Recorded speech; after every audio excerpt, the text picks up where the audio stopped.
Olá, quarto ano, tudo bem com vocês? Hoje iremos finalizar nosso livro de português da página 58 até 72. Vamos lá? Vamos iniciar falando sobre numeral. Numeral é uma palavra que indica quantidade ou ordem. Por exemplo, 1, 2, primeiro, segundo, mas podemos classificar esses numerais, tá? Vamos ver aqui abaixo a classificação deles.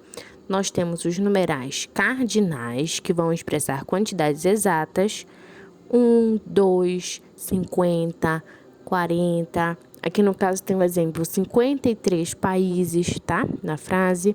Temos também os ordinais, que expressam ordem de elementos ou seres de uma série. Por exemplo, primeiro colocado, segundo, terceiro, tá? Sempre que tiver essa ordem de colocação. Temos também os multiplicativos, que vão expressar multiplicação, dobro, triplo, tá? Aqui no exemplo nós temos o dobro de cadernos. Olha lá, dobro. E temos também os fracionários, que expressam divisões ou frações. Por exemplo, 1/3 dos alunos. Pode ser também 1/4, 1/5. Então, todos esses também são fracionários, tá? Então, nós temos essas classificações dos numerais. A partir disso, vamos para as atividades. Aqui nessa sexta questão, nós temos duas frases, tá? Uma frase original, que foi colocado os números em forma de algarismos, e temos a forma escrita, tá? Que os números foram colocados de forma escrita. Nos dois é o mesmo texto, mas percebam que a forma original ficou um pouquinho menor por conta de estar em forma de algarismos, e na forma escrita, os números, a frase ficou maior, não é mesmo? Então, vem a pergunta: por que nesse caso, para representar a quantidade, a opção do autor foi por algarismos e não por numerais? Explique sua resposta. Logo, podemos observar, né, que com algarismos a frase fica menor e com a forma escrita a frase aumenta, né? Então, pode ser esse o caso da escolha do autor. Aqui na página 59 temos mais uma atividade com os numerais. Relacione as cenas conforme a função dos numerais presentes nos textos das falas. Então, aqui temos falas, tá? Dos personagens, e vocês irão numerar aqui. Se a fala tem fala que indica quantidade, se indica multiplicação, ordem, sequência ou indica fração, tá? Então, tem que ficar atento às falas dos personagens. Aqui na página 60, entramos agora em um outro assunto, que serão palavras com SS, S e C cedilha, tá? Releia as palavras do infográfico e observe as letras em destaque. Então, aqui temos as palavras pessoas, diversão e população, né? As letras em destaque são o SS, o S e o C cedilha. O que há semelhante entre as letras destacadas? Elas têm uma relação, né, de semelhança na questão do som, né? O SS, o S e o C cedilha têm o som semelhante, certo? Aqui na 9 já vem a atividade com palavras com SS. Vocês irão observar as palavras escritas, pintar o SS dessas palavras e responder a letra B. Em todas as palavras, o que há em comum nas letras que vêm antes e depois do SS? Percebam lá, né, que as letras que vêm antes do SS e depois do SS são vogais. Então, essas são as semelhanças, tá?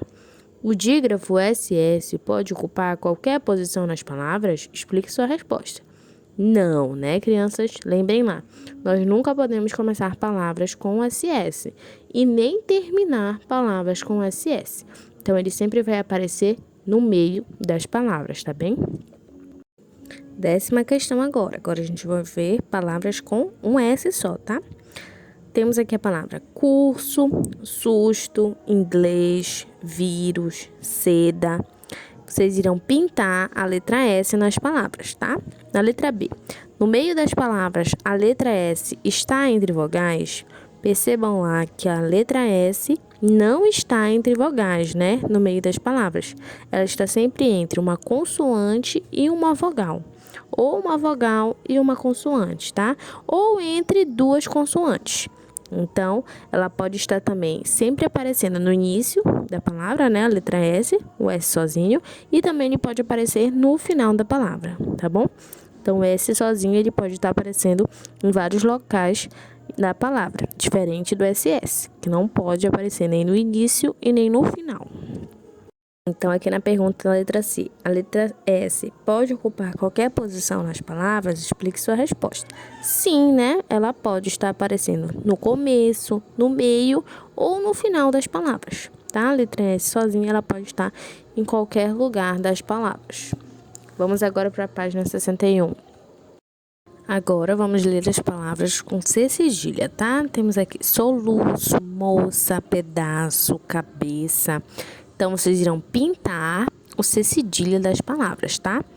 Depois, vocês irão circular em cada palavra a letra que aparece depois do C cedilha.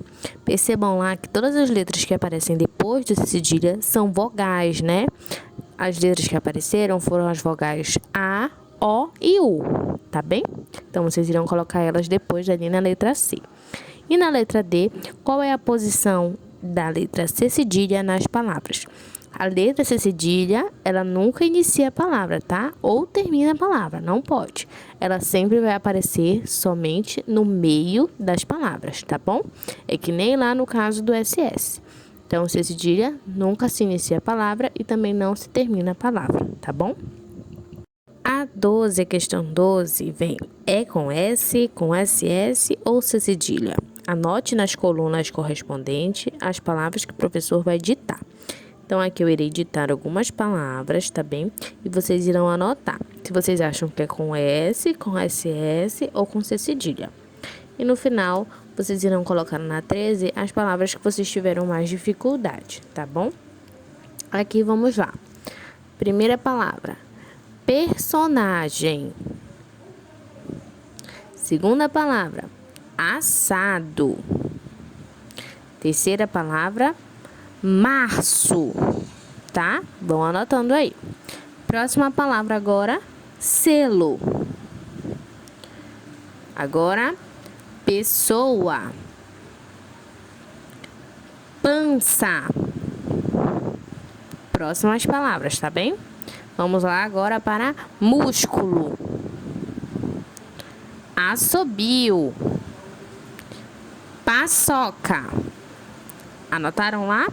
Hoje vão ser só essas palavras. Então, na 13, vocês irão colocar as palavras que ficaram com dificuldade, tá bom? Quais geraram dúvidas, se era com S, com SS ou C cedilha.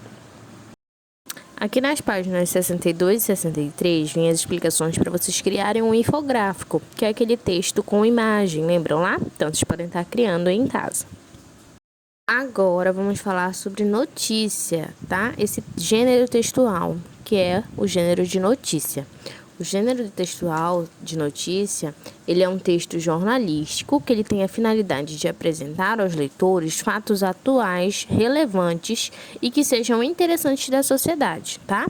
Então, toda notícia tem um título, tem a estrutura em parágrafos, pode ter uma linha fina abaixo lá, que é o subtítulo, como a notícia lida lá, que a gente vai começar a ler agora. O primeiro parágrafo na notícia sempre ele vem apresentar as informações principais sobre esse fato noticiado. E a gente pode sempre estar encontrando notícias em revistas, jornais, sites, tá? Então, as notícias são textos informativos, tá? Que vão trazer informações verdadeiras, tá? Informações relevantes para o nosso dia a dia, com assuntos interessantes, tá bem? Aqui no livro temos a notícia sobre a África do Sul, né? Que a África do Sul transforma neblina em água potável. Então, esse é o tema central da entrevista aqui da notícia realizada, que foi essa notícia, ela foi retirada de um blog, tá? De um site. Mas também posso encontrar notícias em jornais, revistas, tá? Até noticiários de TV, tá bem? Então, aqui vocês irão realizar a leitura dessa notícia e responder as perguntinhas, que é a interpretação do texto dessa notícia.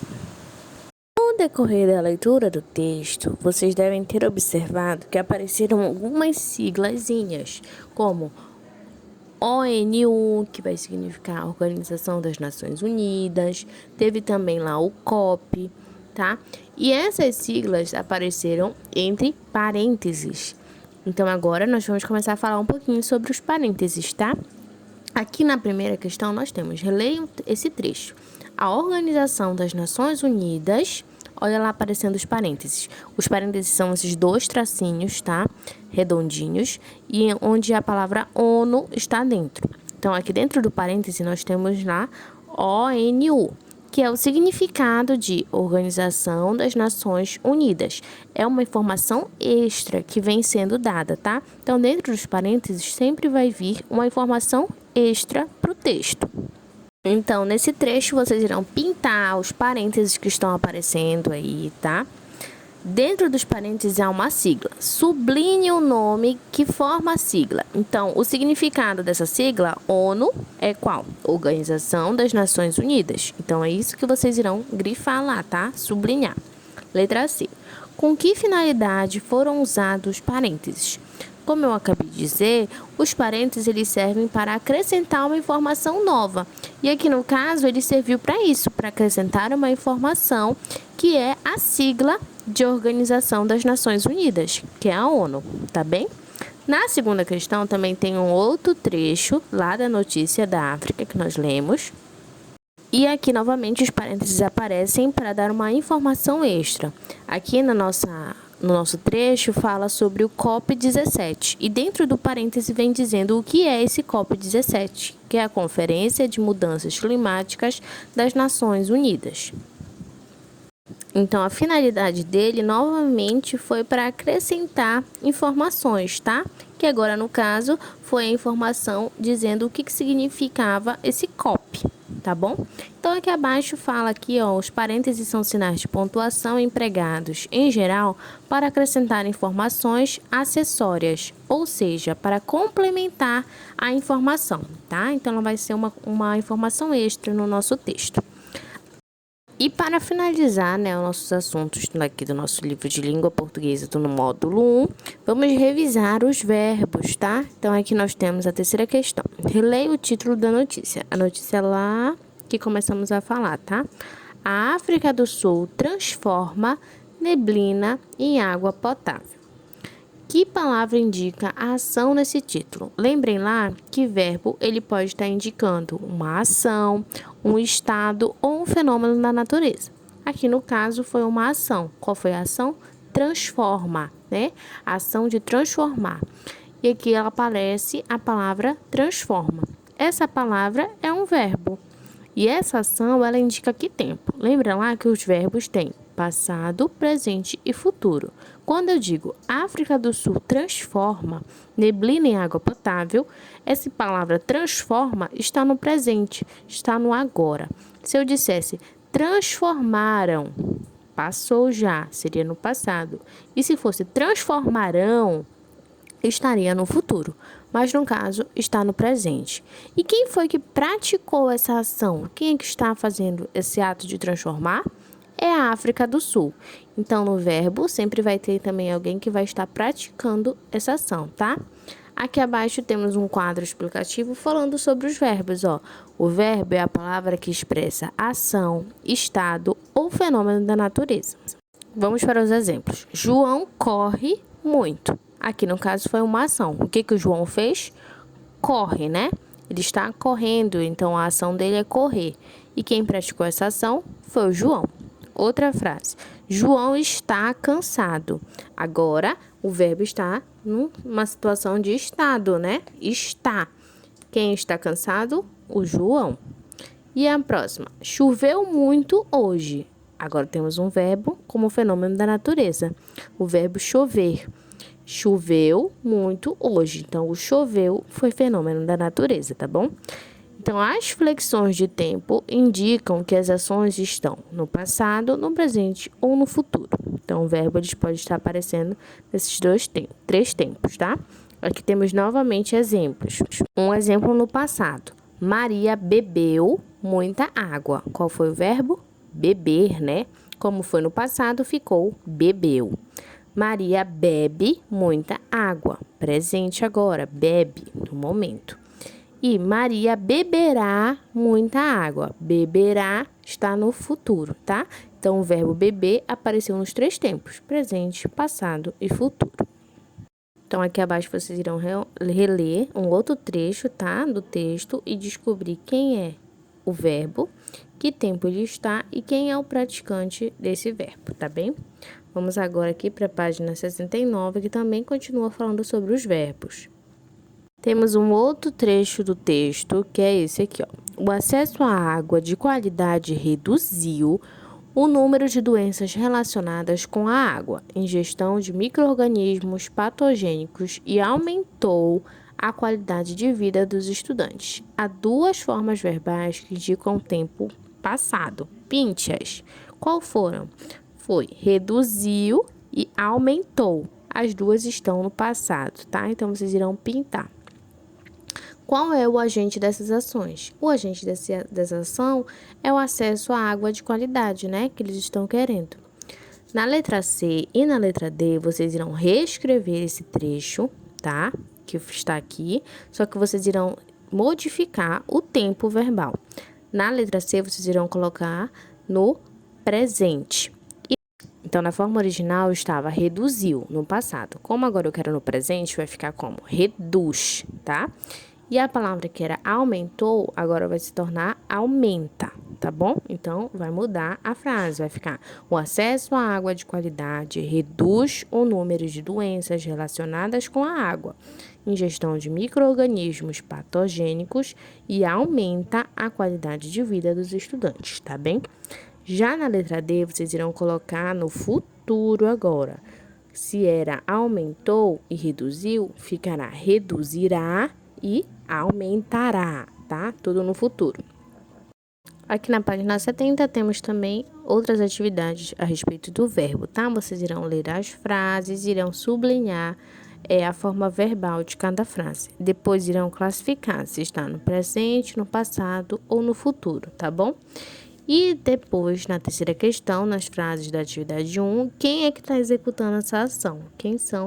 Aqui nós temos a ideia de preparação de um jornal, né, para apresentar. E aqui na nossa página final, toda a revisão sobre o que foi dado no nosso capítulo, tá bem? Então, nosso quarto ano, esse foi o nosso vídeo de hoje. Até logo, um grande beijo.